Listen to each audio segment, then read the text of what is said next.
ያሬድ እንኳን እንደመጣ እንኳን ደህና ቆየኝ። ባንቱ አንተ ከምን ያለ እንግዲህ አልጠየኝ ስፖርት አንቱ የለውም አይደል? አንተ ህብረተሰቡ የሚረዳው አለ የማይረዳው አለና አንተ ባንተ ፍቃድ አግኝቻለሁ። ሊቨርፑል ዋንጫ በላ። ያሬድ ደግሞ ቀንደኛ የሊቨርፑል ደጋፊ ነው። ትክክል። እስቲ አመቱ እንድታገኘው ጥሩ ነው። በጣም ደስ ይላል። ያው የዛሬ ስንት ነው ኮቪድ 5 ዓመት ሲበላ ይሄ አሁን የነበረው ነው የናፈቀን ከህዝብ ጋር ማክበሩ ያው የደጋፊውን ድባቡ ያ እና ይሄ ደግሞ በሜዳችን ላይ በመሆኑ ተጫውተንም ማሸነፈን በመሆኑ ደጋፊም ባለበት በመሆኑ በጣም ደስ ብሎናል። እንግዲህ በዚህ አጋጣሚ ሊቨርፑል ደጋፊዎች በሙሉ እንኳን ደስ አለን እላለሁ። 41 ጊዜ ተካሂደዋል። አሁን 42ኛው ዘንድሮ የሚካሄዱት ምን ገረመኝ 41ኛው ላይ አትላንታ ከተማ ውስጥ የነበረውና ያው በስኬት በጥሩ ክንውን እንዳለቀ መረጃው አለ። ነገር ግን የመኪና የፓርኪንግ ችግር ነበርና እኔ ፓርኪንግ ኢትዮጵያ ውስጥ ብቻ መስሎኝ ነበር። አሜሪካም ችግር አለ እንዴ? እስቲ እሺ አዎ እንግዲህ ያው ካልተሳካው ፓርት ጀምረሃል። ስለገረመኝ ነው ሳልተሳካ ሳይሆን ስለገረመኝ ነው። ያው ምንድነው የሆነው ሜዳው አክቹሊ ከሜዳው አጠገብ በጣም ሰፊ ማለት ለኛ ህዝብ ከበቂ በላይ ፓርኪንግ እና የመኪና ማቆሚያ ቦታ ነበር፣ ግን ዘግተው አንሰጥም አሉ። እዛ ሜዳ ላይ በተለምዶ ውድድር ወይም ዝግጅቶች ሲካሄድ ባላቸው ስምምነት እዛ ጋር ነው የሚቆመው። በዚህ ሰዓት ሲደርስ ታጥሮ ባዶ እኮ ነው። ወይ እነሱ አስከፍለውም አልተጠቀሙበትም። እኛ ምንክፈልም በነፃም ስጡንም አላለም። ምንክፈልም ብለን ነበር፣ ግን በቃ ባለው የራሳቸው ቢሮክራሲ ከሜዳው ጋር የተለያየ ዲስትሪክት ስለነበሩ በዛ ብዙም መግባባት አልተቻለም። ያው ተጎጂ የሆነው እኛና የኛ ማህበረሰብ ነበር።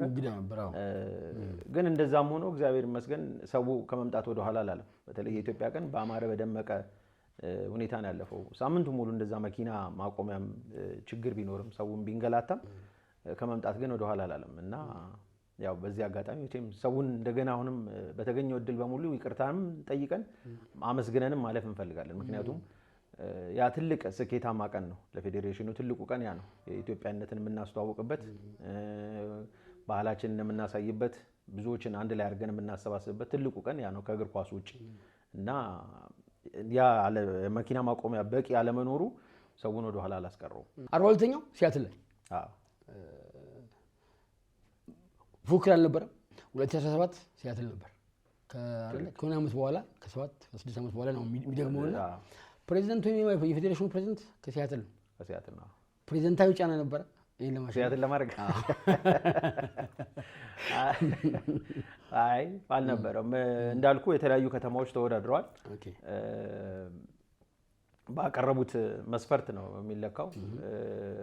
ማለት ፕሬዚደንቱ ብቻውን ተነስቶ የሚወስነው አይደለም። ያለውን ዳታ ቀርቦ አወዳድረህ አይተህ ነውና ምንም አይነት ፕሬዚደንታዊ ጫና አልነበረውም። ግን በሲያትል ከተማ ላይ መሆኑ ደግሞ ደስ ይላል። ምክንያቱም ዘንድሮ የመጨረሻ የዚህ ፕሬዚዳንታችን የመጨረሻ ተርሙ ነው። አቶ አብይ የሚጨርሰው ዘንድሮ ነው። ስለዚህ እሱንም በአገሩ ላይ በደመቀ ሁኔታ ለመሸኘት እንግዲህ ያው ዝግጅቶችን እያደረግን ነው። ለመሸኘት የምታስቡት ራሱ አንድ መመዘኛ አልሆነም። ሲያትል ላይ ለመሸኘት የለውም ምንም ተጽዕኖ የለውም። እንዳልኩ የቀረበውን መስፈርት አይተህ ነው የምትወስነው። ግን ያው የነገሮች መገጣጠም ሲያትል ላይ ሆኗል። ምናልባት እሱ በውስጡ ሲያትል ላይ እንዲሆን ከሌሎች የበለጠ ፍላጎት ሊኖረው ይችላል። ግን ባለው ስልጣን ተጠቅሞ እዛ ነው የሚሆነው ብሎ ያደረገው ጫና የለም። የሁላችንም ስምምነትና ለቦርዱም ቀርቦ ቦርዱም ያለውን ምርጫ አይቶ ነው የወሰነው። እንግዲህ 19 ዓመት እንያዘው ከተጫዋችነት እንያዘው፣ ከዛ ቅርበት፣ ከዛ ደግሞ እንዳመራር በዚህ ጊዜ ውስጥ በጣም ቻሌንጅ የነበረው ምንድን ነው? እናንተ ከባድ ቻሌንጅ የነበረው ያው ፌዴሬሽኑ አንዴ ለመከፋፈል የተደረገ ሙከራ ነበር። በሌላ አብረው የነበሩ በተፈጠረ አለመግባባት ሌላ ፌዴሬሽን መስርተው ከዚህም ቡድኖችን ለመውሰድ ወይም በየከተማው ሌላ ለመመስረት የተደረገ እንቅስቃሴ ነበር። አይ ቲንክ በፌዴሬሽኑ ታሪክ ትልቁ ፈተና ያ ነው ብዬ ገምታለሁ። ምክንያቱም ማንነቱን የተፈታተነ ተቋሙን ሊያፈርስ የተሞከረ ስለነበር ያ ከባዱ ጊዜ ያ ነው። ግን ያው የህዝቡም ድጋፍ ከኛ ጋር ስለነበር ተጫዋቾቻችንም ማንም የሄደ ቡድን የለም። ዛኔ 28 29 እንሆናለን። ማንም የሄደ ቡድንም አልነበረም። እኛ የተጫዋቾቹ ከኛ ጋር መሆን የቦርድ አባላቶች ጥንካሬ ዛሬ 42ኛውን ዓመት ልናከብር ነው ብለን ለመናገር አብቅቶናል። የኢትዮጵያን ባህሪ ይመቻል አይደል እንትን ለማለት በአንድነት ያለመቆም አንዳንዴ ግራ ያጋባኛል። እንደ ሀገርም ስፖርቱ አካባቢም አለ እንደ ሀገርም ነው እኮ ነው እንደ የእግር ኳስ ስፖርት ላይ ብቻ እንዳለ አይደለም እና እኛ ጋር አንድ አዲስ ነገር ሲጀምር እንደሚያጋጨው ሁሉ ከአንተ ጋር አለመግባባቱ ሲገባ በማንኛውም መንገድ ሊሆን ይችላል ተገንጥሎ ወጥቶ ሌላ ስለማቋቋም እንጂ ይሄን ስለማጠናከር የምታስብበት አይደለም እና ምን ሰራችሁ እንዳይደገም እና ይሄን ተቋም ልዩ የሚያደርገው ይሄ ነው። ልዩነት ቢኖርም አለመግባባት ቢኖርም እዛው ስብሰባ ክፍል ውስጥ ወይም በቴሌኮንፈረንስ በሚደረግም በስልክ በሚደረጉ ስብሰባዎችም እዛው ተገኝተ ተጨቃጭቀህ የሐሳብ ያሸነፈ የበላይ ድምጽ ያገኘ ገዢ ሆኖ በሐሳብ ይቀጥላል እንጂ እንዳልከው ያው የሆነ አለመግባባት በተፈጠረ ቁጥር ብድግ እያልክ የራስን የምትገነባ ከሆነ የራስን የምታቋቁም ከሆነ እንደ ተቋም ልትቀጥል አትችልም እና ከኢትዮጵያ ውጪ ያለ ብቸኛ ፌዴሬሽን በዓለም ላይ ኢትዮጵያኖች ባሉበት ቦታ 42 ዓመት ኢትዮጵያኖችን እያሰባሰበ በጽናት ቆሞ ያለ ተቋም ይሄ ነው። ችግር ሳይኖርበት መስተካከል ያለ ነገሮች ሳይኖሩ ቀርቶ አይደለም፣ ግን እንደዛም ሆኖ እያስተካከልን የምንችለውን እያረምን ያው እንግዲህ 42 ዓመት ለማክበር እስቲ እንግዲህ ስፖርት በባህሪው ከሃይማኖት ከዘር አይደል ከጾታ ልዩነት በጣም ይታሰባል። የእናንተ ፌዴሬሽን እንደዛ ነው? አዎ፣ መተዳደሪያ ደንባችንም አይፈቅድልንም። ያለን ስታተስ በካሊፎርኒያ የተመዘገበ ስታተስ የነን ፕሮፊት ስታተስ ነው እና ፌዴሬሽኑ መተዳደሪያ ደንቡ ላይ ራሱ በምንም አይነት በእንደዚህ አይነት ነገሮች እንድትሳተፍ ወይም ገለልተኝነት እንድትፈጥር አይፈቅድልንም። እኛ ዋናው ዓላማችንም እግር ኳስን በመጠቀም ኢትዮጵያኖችን ማሰባሰብ ነው። በፖለቲካ ማሰባሰብ ትችላለህ፣ በሃይማኖት ማሰባሰብ ትችላለህ፣ በብሔር ማሰባሰብ ትችላለህ። ግን ያው እንደዛ ስታደርግ ራስን የሆኑ ግሩፖችን ብቻ ነው መርጠህ ልታሰባስብ የምትችለው። ስፖርት ግን እንዳልከው ሁሉንም ሊያሰባስብ የሚችል በተለይ ደግሞ እግር ኳስ ሁላችንም ያደግንበት ትልቁም ስፖርት ሀገራችን ላይ የነበረውም ያለውም እሱ ስለነበረ ብዙዎቻችንም እየተጫወትን ያደግነው ያንን ስለሆነ በስፖርቱ ዙሪያ ኢትዮጵያኖችን ማሰባሰብ ነው። ኢትዮጵያኖች ተሰባሰቡ። ሁሉም የተለያየ አስተሳሰብ አለው፣ የተለያየ ዓላማ አለው፣ የተለያየ እምነት አለው። የሚያምንበትን ማንጸባረቅ የሚፈልግበት መንገድ አለ። እኛ በእግር ኳስ ምክንያት ኢትዮጵያኖችን አሰባስበን መድረኩን ማመቻቸት ነው። አንተ የፈለግከውን መተህ እዛ ጋር ማስተላለፍ ትችላለህ።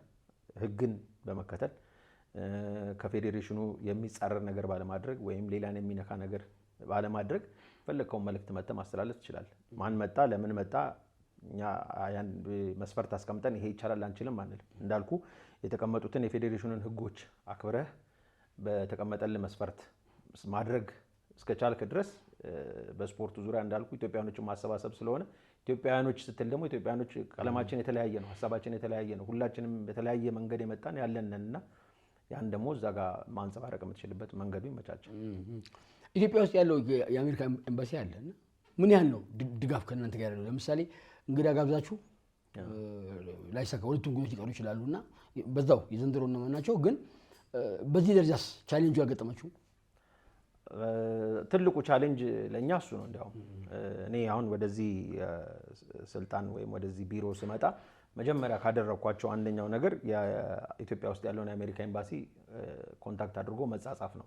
ምክንያቱም ብዙ የሚጠሩት የክብር እንግዳዎቻችን የኑሮ አቅማቸው አነስተኛ ነው። አስይዘው ሊመጡ የሚችሉት ነገር ወይም የጉዞ ታሪክ የላቸውም። ካሁን በፊት ከሀገር የወጡ ብዙዎች የሉም። ግን በስፖርቱ ዙሪያ ትልቅ አስተዋጽኦ ያደረጉ ናቸው እና እነኚህ ሰዎች ኤምባሲ ሲገቡ በቃ ሄደው የሚቀሩ አይነት ስሜት ተመልሶ የሚያስቀራቸው የሚያመጣቸው አይነት ነገር የለም የሚል አስተያየት ስላለ በአብዛኛው ጊዜ ቪዛ ይከለከላሉ እና ይህንን ለማድረግ ከኤምባሲው ጋር አሁንም እየተጻጻፍን እየተነጋገርን ያለንበት ሁኔታ ነው። ምክንያቱም ብዙዎቹ የአቅመ ደካሞች ኑሯቸው ከፍተኛ ያልሆነ የሚያስይዙት እንዳልኩት ነገር ስለሌለ በዛ መስፈርት ብቻ እንዳይከለከሉ እኛ የምንጠራበት በአገራችን ባለው ስፖርት ላይ በእግር ኳስም በሩጫም በተለያየም ስፖርት ለሀገራችን ስፖርት ማደግ አስተዋጽኦ ያደረጉ ሰዎች እነኚህን ሰዎች በክብር የሚገባቸውን ክብር በህዝብ ፊት ለመስጠት ስለምንጠራቸው በዚህ መስፈርት ባይከለከሉ ብለን እየተጻጻፍን ነው። ያው የተፈቀደም አለ፣ በአብዛኛው የሚከለከል ነው ያለው። እንግዲህ መቼም መጻጻፋችን መነጋገራችን እድልን ካለው እድል ይከፍታል ብዬ ተስፋ አድርጋለሁ። ዘንድሮ እነማን ናቸው ላልከው ሁለት ናቸው የክብር እንግዳዎች የተጠሩት፣ አቶ ካሳሁን ገብረ ህይወትና አቶ ዘነበ አረጋው ናቸው። አቶ ዘነበ ቮልቮ የሚባለው ለመድን ይጫወት የነበረ፣ አቶ ካሳሁን ደግሞ ለኦሜድ ላይ የተጫወቱ እነኚህ ናቸው ሁለት የክብር እንግዳዎቻችን። ስጋት አለ እነሱ ላይ? አንዳቸው ቪዛ እንዳለ አቶ ዘነበ ቪዛ አለው ሰምቻለሁ። አቶ ካሳሁን ከሰሞኑ ኤምባሲ እንደሚገባ ነው የሰማሁት። እንግዲህ ይሳካል ብለን ተስፋ እናደርጋለን። ምክንያቱም የነሱ እዛ መገኘት ለውድድሩ ድምቀት ነው። እነሱም ደግሞ በህይወት እያሉ ህዝብ ፊት የሚገባቸውን ክብር መስጠት ደስታ ነው እና እኛም የምንፈልገው ያንን ነው። መጥተው ላደረጉት አስተዋጽኦ ለሰሩት ስራ በህዝብ ፊት እናመሰግናለን ተብሎ ያንን ምስጋና ለማቅረብ ነው ፍላጎታችን። 32 ቡድኖች አካባቢ ውድድር ያደርጋሉ። እግር ኳስ ጠንካራ ፉክክር እንደሚሆን ይጠበቃል እና ያው ፉክክር እንዳልከው ሲያልቅ ዋንጫ አለው። 32 ቡድኖች ጋር የተያያዘ አንድ ጭብጥ ያገታወረኝና ግን ከዋንጫው አንጻር ከፉክክሩ አንጻር የሚጣሱ ህጎችን የሚጣሱ ደንቦች፣ መመሪያዎችን ከመከላከል አንጻር ምንድን እየሰራችሁ ነው? በእግር ኳሱ ዙሪያ ለሚጣሱ ህጎች እንግዲህ ያው የውድድር ኮሚቴ አለ። የተጣሰ ህግ ካለ አንድ ቡድን ክስ ማቅረብ ይችላል። ክስን የሚመለከት አካል አለ፣ ውሳኔ የሚሰጥ አካል አለ። በማንኛውም ስፖርት ውድድር፣ እግር ኳስ ውድድር ላይ ያሉ መስፈርቶች ተሟልተው ክስን አቅርበህ ክስ ታይቶልህ ውድቅም ተቀባይነትም ሆኖ ፍርድ ይሰጣል። ከዛ ረገድ ህግ ስላለ ሁሉንም የሚገዛው ህጉ ነው። የተቀመጠ የተደነበበ ህግ ስላለ የተደነገገው ህግ ያንን ከጣስክ እና ህግ እንደጣስክ እኔ ካወቅኩኝ የኔ እናንተ ብንጫወት ከህጉ ውጪ የሆነ ነገር አድርገሃል ካልኩ ክስን ማስያዝ እችላለሁ። ክሱ ይታይልኛል። ከተወሰነ ውሳኔውን እቀበላለሁ። ከተከለከልክም ውድቅም ከተደረገ ለምን እንደሆነ ይነገራል። ስለዚህ ብዙም ይሄን ያክል የሚጣሱ ህጎች አይኖሩም። አንዳንድ አሉ ባለፉት የተፈጠሩ። ለምሳሌ የሚፈቀድልህ 2 የውጭ ሀገር ዜጋ አምጥተህ ማጫወት ትችላለህ። 2 ከኢትዮጵያ በፕሮፌሽናል ደረጃ ወይም በሊግ ለብሔራዊ ቡድንም የሚጫወቱ አክቲቭሊ የሚጫወቱ 2 ተጫዋቾችን ማምጣት ትችላለህ አቅም ከቻለ። ከዛ ውጪ ግን ካመጣህ ዜግነቱ ኢትዮጵያዊ ያልሆነ ካመጣህ እና እንዳልኩት 2 ከኢትዮጵያ የሚጫወቱ ተጫዋቾችን መውሰድ ትችላለህ። የቡድኑ አቅም ካለ ወጫቸውን ሸፈነ መውሰድ ትችላለህ። ከዛ ህግ ውጪ ግን ሶስተኛ ተጫዋች ካመጣህ፣ ሶስተኛ የውጭ ዜጋ ካሰለፍክ ወይም ደግሞ ለሌላ ቡድን የተጫወተን ተጫዋች አምጥተህ ካስገባ ያለ መልቀቂያ ሳይኖረው እንደዚህ የሚታወቁ ነገሮች ካሉ ክስን ማስያዝ ትችላለህ። በዛ ክስ መሰረት ውድድር ኮሚቴው አይቶ ለሚመለከተው ክፍል አቅርቦ ውሳኔ ይሰጣል። በዛ መሰረት ይሄዳል እንጂ ምንም ይሄን ያክል አጭበርብረህ የምታልፈው ነገር አይኖርም። ምክንያቱም ሁሉም ስለሚተዋወቅ ማን ምን እንደሆነ ተጫዋቹም ይተዋወቃል፣ ቦርዱም ይተዋወቃል። ስለዚህ ያው ዓላማው መሰባሰቡና ያው እንዳልኩ ዝም ብሎ ለመሰባሰብ ብቻ አይደለም። በጣም ትልቅ ፉክክር ያለበት ጨዋታ ነው የሚካሄደው። አንዳንዴ ከአንደኛው ዲቪዚዮን የበለጠ ከሁለተኛ ዲቪዚዮን ለመውጣት ያለው ፉክክር በጣም ከባድ ጨዋታዎች የሚታዩበት ነውና ዘንድሮም እንግዲህ እንደጠቀስከው 32 ቡድኖች እንግዲህ ሲያትል ውስጥ ለምሳሌ 2 ቡድኖች አሉ። እንዳዘጋጅ ከተማ ዋንጫውን ለማስቀረት ፍላጎት በህዝብ ፊት በሀገራቸው ላይ ዋንጫውን ማስቀረት ይፈልጋሉ። ሌላ እንግዲህ 30 ቡድን ደግሞ ከሌላ ሀገር መጥቶ ዋንጫውን ወደ ሀገሩ ይዞ መሄድ ይፈልጋል እና እንግዲህ ስቴን ፉክክር አይተን መጨረሻ ወሳኙ ማን እንደሚደሰት እናያለን። ዳኝነት ከማን ነው የምትጠቀሙት? ዳኞች ያው እዛው ሀገር ያሉ ዳኞችን እንጠቀማለን። አንዳንድ ኢትዮጵያኖችም አሉ እዛው የምንጠቀማቸው። ባለፈው ዓመት ኢንተርናሽናል ዳኛ በአምላክን ለመውሰድ ሞክረን ነበር፣ አልተሳካም። እሱም ቢመጣ ያው እሱንም አትሊስት ለዋንጫው ጨዋታ ቢያጫውት በሚል ተፈልጎ ነበር፣ ሳይሳካ ቀረ። ግን ያው በቋሚነት ዳኞች የምንጠቀመው እዛው ያሉ ዳኛዎችን ነው። ስንት የለም እጥረት ምናምን የለም የዳኛዎች አይ የለም። ያው አሉ እንደዚህ ስራቸው በየከተማው ሊግ ላይ የሚሳተፉ ዳኛዎች በዳኝነት የሚሰሩ አሉ። በሊግ ውስጥ ተመዝግበው በደንብ በፕሮፌሽናል ደረጃ ዳኝነትን የሚሰሩ አሉ። እነሱን ኮንታክት አድርገህ ምን ያህል ጨዋታ እንዳለ በቀን ምን ያህል ዳኛ እንደምትፈልግ ተነጋግረህ በዛ መሰረት ያቀርቡልሃል። ጁላይ 4 የአሜሪካ ነፃነት ቀን የኢትዮጵያውያን ቀን በገጠመኝ ነው ብዬ አስባለሁ የሆነ ብዬ አስባለሁና ከሚኖረው ህዝብ አንጻር ከሚኖረው አካባቢ አንጻር የቀኑ ላይ ጫና የሆነባችሁ? እንግዲህ ዘንድሮ ሁለቱም ተገጣጥመዋል። እኛ ሁሌም የኢትዮጵያ ቀን አርብ ቀን ነው የሚከበረው፣ ግን የአሜሪካ ካላንደር ሁሌም ቀን እየቀያየረ ስለሚሄድ ዘንድሮ እንደጠቀስከው ጁላይ 4 ወይም የነፃነት ቀናቸው ከኛ ከኢትዮጵያን ቀን ጋር አንድ ላይ ነው።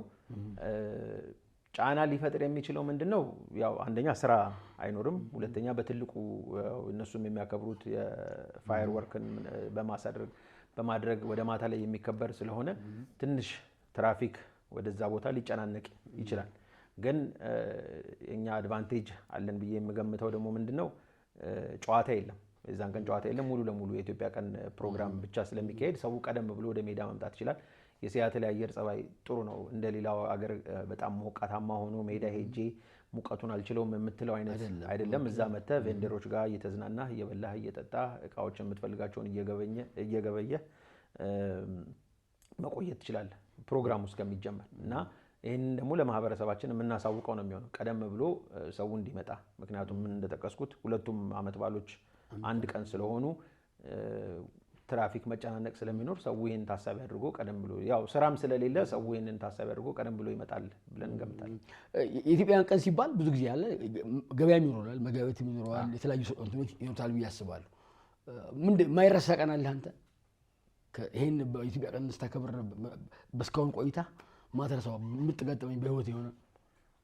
አዎ የኢትዮጵያ ቀን እንግዲህ ትልቁ ቀን ያ ነው። የተለያየ የባህል ዝግጅቶችን የምታሳይበት፣ ዘመናዊ ሙዚቃ ኢትዮጵያዊነትን የምታንጸባርቅበት፣ መገበያየቱ በነገራችን ላይ ሳምንቱን ሙሉ አለ። ከፕሮግራሙ ተጀምሮ እስኪያልቅ ድረስ ገበያ ማዕከል ራሱን የቻለ ከሜዳው ጎን ለጎን ራሱን የቻለ ከኳሱ የበለጠ አንዳንድ ጊዜ በጣም ደምቆ እዛ ጋር ያለው ግርግር ሁሉ የምታይበታል። የኢትዮጵያ ቀን ለእኔ ትልቁ በቃ ደስ የሚለው ምንድን ነው ትልልቅ አርቲስቶችን የምታይበት ነው። ዶክተር ጥላሁን ገሰሰ መጨረሻ ጊዜ ጋሽ ማህሙድ በዊልቸር እየገፋው መጥቶ 2008 ላይ እዛ መድረክ ላይ የነበረበት ትልቅ ትውስታ ነው። በቃ ሰውን በጣም ያስደሰተም ያስለቀሰም ትውስታ ነው እና እንደዛ አይነት እድሉን የምታገኝበት ያ መድረክ ነው እና በህዝብ ፊት እንደዛ ሆኖ መጥቶ በቃ ያው ሙዚቃውን ሲያሰማ በጣም ደስ የሚል ትውስታ ነው። አምና አትላንታ ነበር። የአትላንታ ላይ የተፈጠረውን ያለውን ደካማ ጎን መርምራችሁ ከማስተካከል ጎን ለጎን ሲያትል ላይ ምን አዲስ ነገር አለ የምንጠብቀው?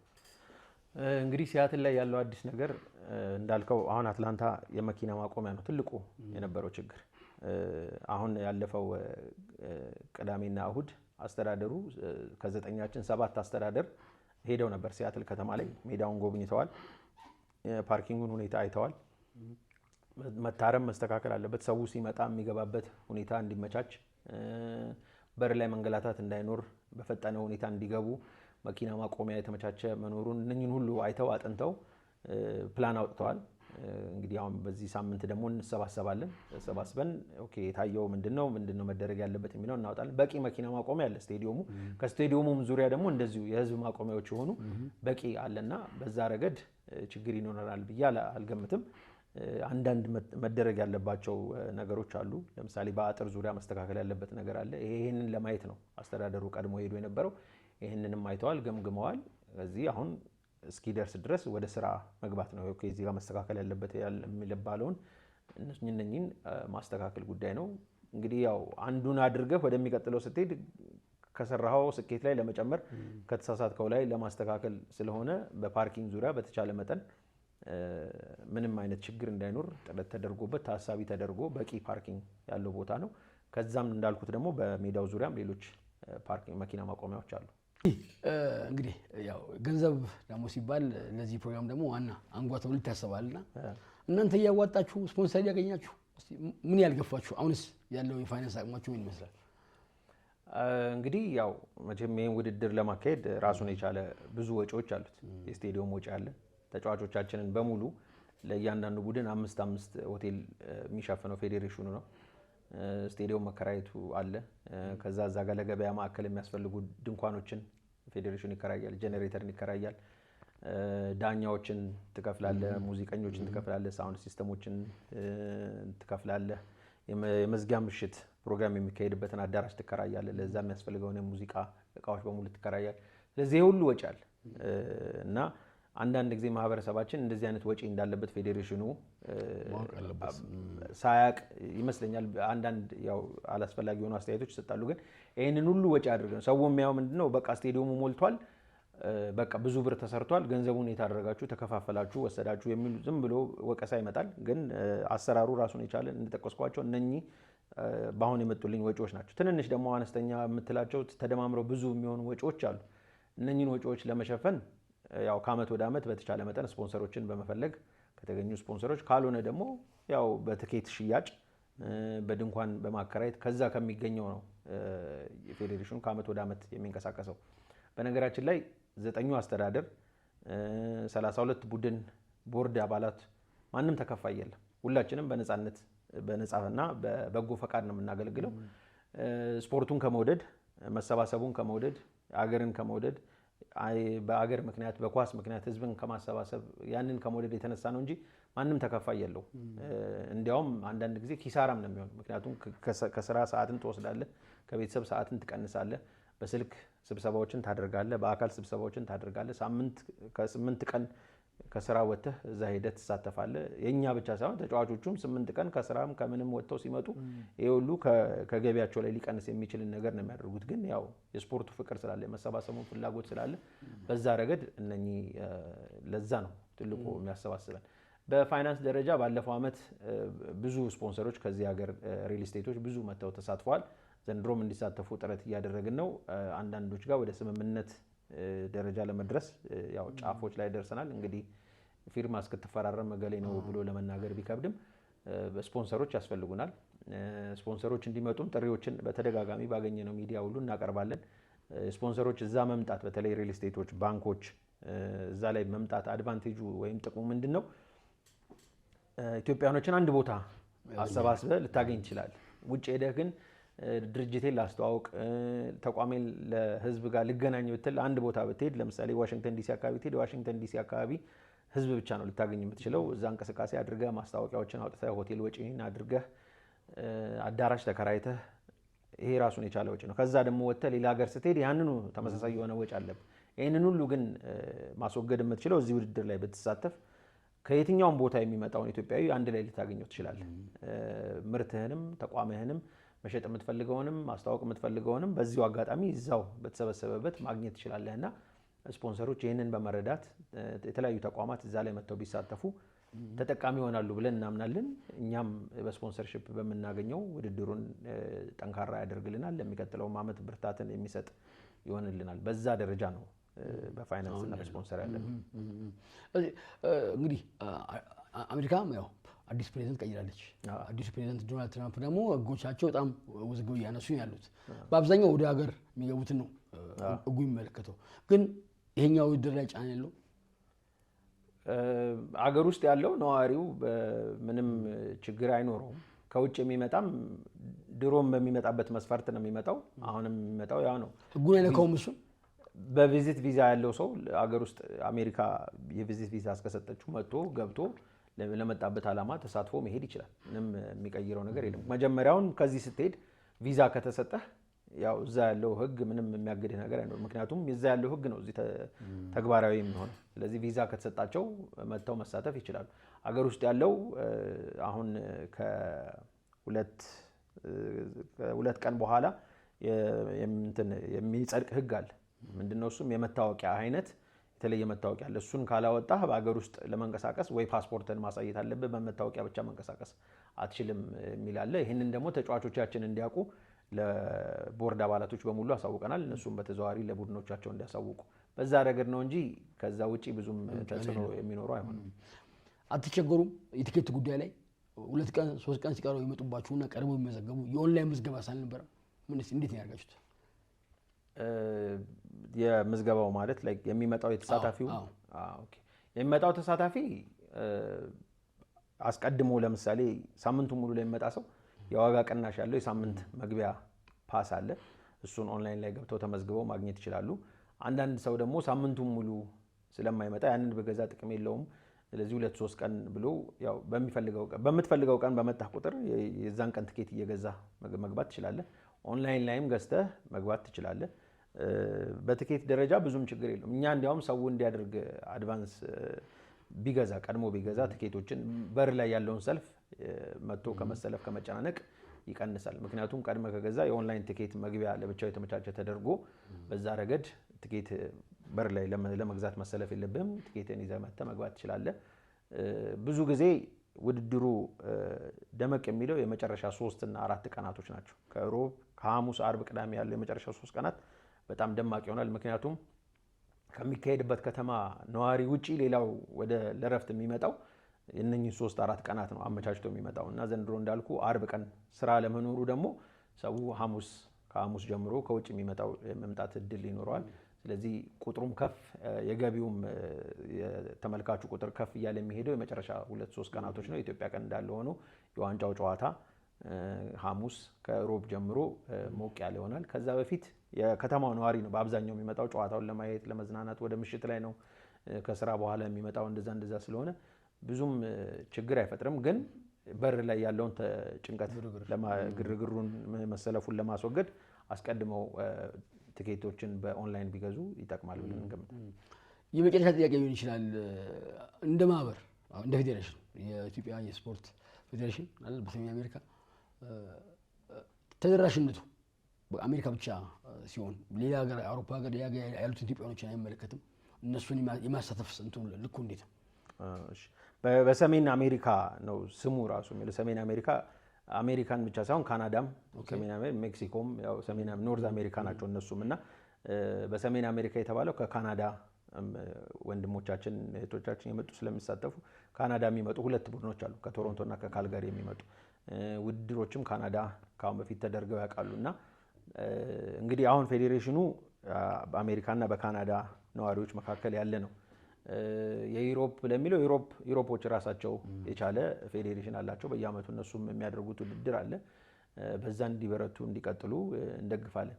ከሌላ አሁን ለምሳሌ ከኢትዮጵያም ከዩሮፕም ከሌላም ቦታ እየወሰድክ ላሳትፍ ብትል በእንግዳነት ጋብዘህ የተለየ ውድድር አድርገህ አንድ ቀን ካልሆነ በስተቀር እዛው አሜሪካ ውስጥ ያሉ ብቻ መግባት የሚፈልጉ ሌሎች ቡድኖች አሉ እና ከባድ የሚሆነው ደግሞ ምን ያህል በቋሚ ደረጃ በየአመቱ እየመጡ መሳተፍ ይችላሉ። ለምሳሌ ከዩሮፕ ብትል እየመጣ መሳተፍ ከኢትዮጵያ ቲም እየመጣ ከኢትዮጵያ በተደጋጋሚ ጊዜ ተጠይቀናል። በቢቂላ ቡድን መጥተው መሳተፍ እንደሚፈልጉ እንደ አንድ ቡድን መግባትን ፈልገው ተጠይቀናል። ግን ምን ያህል በአመት በቋሚ ደረጃ ሙሉ ቡድን ይዞ መጥቶ መሳተፍ ይችላል የሚለው እሱ ራሱ አንድ ጥያቄ ነው። ግን እንዳልኩ ደግሞ እዛም ሀገር ውስጥ እድልን ያላገኙ ሌሎች ኢትዮጵያውያኖች አሉ መሳተፍ የሚፈልጉ። እነሱ ያገኛሉ። 31 ነበር ለረጅም ጊዜ 32ኛ ለመግባት ግን ትልቅ ፉክክር ተደርጎ የሳውዝ ዳኮታ ቡድን አሸንፈው ነው የተቀላቀሉት እና ማደግ ያስፈልጋል። አዎ ሌሎችንም ማስገባት ያስፈልጋል። ትክክል። ግን እንዴት ነው የሚሆነው? ያለው ሳምንት በቂ ነው ወይ የሚሆነው? ከጨዋታ አንጻር እንዴት ነው ማድረግ የሚቻለው የሚለው ይሄ ሁሉ ታስቦ ታይቶ ሌላ ቡድን ብንጨምር ያዋጣናል፣ ማድረግ እንችላለን። ከማዋጣት ብቻ ሳይሆን ማድረግ እንችላለን። ያለን ጊዜ በቂ ነው ወይ? ለስኬጁል የሚመቻች ነው ወይ? አሁን 2 ሜዳ ነው እየተከራየን የምንጫወተው። ምክንያቱም አንዳንድ ጊዜ እኩል የሚሄዱ ጨዋታዎች አሉ። በተለይ የመጨረሻ የግሩፕ የመጨረሻ ጨዋታ እኩል መሄድ ስላለባቸው አንዱ ለአንዱ ጎል ለቀቀ የሚል ወቀሳ እንዳይመጣ የመጨረሻ ለምሳሌ ሮብ ዕለት 2 ሜዳ ላይ እኩል ነው ቡድን ውስጥ ያሉ የሚጫወቱትና ከዛ አንጻር ይሄ ሁሉ ታሳቢ ተደርጎ ነው አሁን 32 ያለውና 16 አንደኛ ዲቪዚዮን 16 ሁለተኛ ዲቪዚዮን አሉ። 2 ወጪ 2 ወራጅ አለው በየአመቱ። ለመውጣት ለመውረድ ያለው ፉክክር ቅድም እንደጠቀስኩት በጣም ከፍተኛ ነውና በዩሮፕ ባለበት በርትተው እንዲጠነክሩ ከኛ የሚፈልጉት እርዳታ መስጠት የምንችለው ሀሳብ ካለ በዛ ረገድ ለመተባበር ፈቃደኛዎች ነን። ከኛ ደግሞ በማየት በመማር ሳውዝ አፍሪካ አዲስ ጀምረዋል። እነሱም እንደዚሁ እናበረታታለን። ሌሎችም ባሉበት መመስረትና መቋቋም ከፈለጉ በዛ ረገድ ምክሮችን በመስጠት ካለን ልምድ አንጻር መቼም 42 ዓመት ዝም ብሎ የመጣ ስላልሆነ ትልቅ ልምድ ስለሆነ በዛ ልንተባበር ልናግዝ እንችላለን። ለሌላው የውድድሩ አንደኛ ድምቀት እንዳልኩ እንደጠቀስኩት የ32ቱ ቡድኖች ፉክክር እንዳለ ሁሉ የቀድሞ ተጫዋቾች የሚያደርጉት ዝግጅት ደግሞ አለ። ትልቅ ውድድር በኢስት እና ዌስት ተከፋፍሎ የቦርድ አባላት የነበሩ በፊት ይጫወቱ የነበሩ በብሔራዊ ቡድን ደረጃ ይጫወቱ በክለብ ደረጃ ይጫወቱ የነበሩ ትልልቅ አንጋፋ ስም ያላቸው ተጫዋቾች የሚሳተፉበት ራሱን የቻለ ኃይለኛ ፉክክር አለ። አሁን እኛም ያው ከዋናው ቡድንም ስለወጣን እዛ ላይ በተጫዋች የምንሳተፍበት አለና እሱ ሌላው አንድ ትልቅ ድምቀት ነው። ቅዳሜ ነው መጨረሻ ውድድር የሚካሄደው። በጣም ሰው የሚደሰትበት ምክንያቱም አንዳንዴ በስም ብቻ የምታውቃቸውን ተጫዋቾች እዛ ላይ ሲጫወቱ ታያቸዋልና ደስ ይላል። ያ ደግሞ ትልቅ ድምቀት ነው፣ ትልቅ ውድድር ነው። ያለፉት 2 ዓመታት ጨዋታው እኩል ሆኖ በፍጹም ቅጣት ምት ነው የተለያየ ነው። እንዲያውም ባለፈው ዓመት ሎዛ ሁሉ ገብታ ተሳትፋ አትላንታው ላይ ሎዛም ተሳትፋ ነበርና እሱ ሌላው አንድ መረሳት የሌለበት በዚሁ አጋጣሚ ማንሳት የምፈልገው አንድ የውድድሩ ድምቀት ነው። እስቲ ስለ ቤተሰብ እናውራ። ባለትዳር ልጆች አባት ያሬድ፣ እስቲ ቤተሰብ አስተዋውቀን። እንግዲህ ባለትዳር የ3 ልጆች አባት ነኝ። ማን ይባላሉ ልጆቹ? ልጆቼ ሄኖክ፣ ዳዊትና የኔ ይባላሉ። 2 ወንድ 1 ሴት ልጅ አለኝ። ባለቤቴ የትሽ ወይም የትናየት ትባላለች። እዚሁ አጋጣሚዎችም ካነሳው አይቀር ላመስግን። ያነሳውም ለዛ ነው ብዬ ስለምገምት እንግዲህ እንዳልኩት በበጎ ፈቃድነት የምታገለግለው ነገር ነው። ብዙ ሰዓትን የሚወስድ ነው። ከስራም በስልክ ብዙ ነገሮችን በስልክ ስለሆነ የምታደርገው ስልክ ላይ የምታጠፋው ሰዓት ብዙ ነው። ይህንን ባደረከው ቁጥር ከቤተሰብ ሰዓት ቀንሰ ነው የምትወስደው። ስለዚህ ያው ይህንን ሁሉ ችላ እንደ ፈቃድ እንደወደድከውን ነገር አንተን ካስደሰተ እኔም ያስደስተኛል ብላ የምትተባበረኝ የምታግዘኝ ባለቤቴን የትናየት የትሽን በዚሁ አጋጣሚ እጅግ አድርጌ ማመስገን እፈልጋለሁ። ቴንኪው። ጨረስኩኝ። ያርዲ የምታመሰግነው ወዲያሞ ለቡድኖቹ አጠቃላይ ለዝግጅቱ የምታስተላልፈው ካለ የመጨረሻ። እሺ እንግዲህ ዮሴፍ አንተንም አባይ ቲቪንም ሜዳሊያ ፕሮግራምንም እጅግ አድርጌ አመሰግናለሁ። ለኢትዮጵያ ስፖርት ፌዴሬሽን በሰሜን አሜሪካ እድሉን ሰጣችሁን መጥቼ ከተመልካቾች ጋር እንድነጋገር ስላመቻቻችሁልን እጅግ አድርጌ አመሰግናለሁ። መጨረሻ ማለት የምፈልገው እንግዲህ እንደጠቀስኩት የዘንድሮ የ42ኛው ዓመት ዝግጅት ከሰኔ 21 እስከ ሰኔ 28 በፈረንጆች አቆጣጠር ከጁን 28 እስከ ጁላይ 5 ድረስ በሲያትል ከተማ 42ኛ ዓመታችን እናከብራለን። በዚህ ውድድር ላይ መሳተፍ ለምትፈልጉ ተቋማት በድረገጻችን በwww.esfna.org ላይ የህዝብ ግንኙነትንም የቢዝነስ ማናጀሩንም ፕሬዚደንቱንም ጸሐፊውንም ሁሉንም የምትፈልጉትንም ማግኘት ትችላላችሁ። ይህ እድል እንዳያመልጣችሁ። ብዙ ኢትዮጵያኖች የሚሰባሰቡበት በአንድ ላይ አግኝታችሁ ምርታችሁንም ተቋማችሁንም ልታስተዋውቁበት የምትችሉ እድል ስለሆነ ይህንን እድል በመጠቀም መታችሁ እንድታስተዋውቁ እንጋብዛለን። እንግዲህ ለ32ቱም የስፖርት ቡድኖች መልካም እድልን ከዚሁ አስቀድመን እንመኛለን። ድሮ ተጫዋቾቻችንም ለሚደረገው ውድድር መልካም እድል እንመኛለን። ሲያትል ላይ በሰላም ያገናኘን። አመሰግናለሁ። ለነበረ ቆይታ ከልብ ነው አመሰግናለሁ።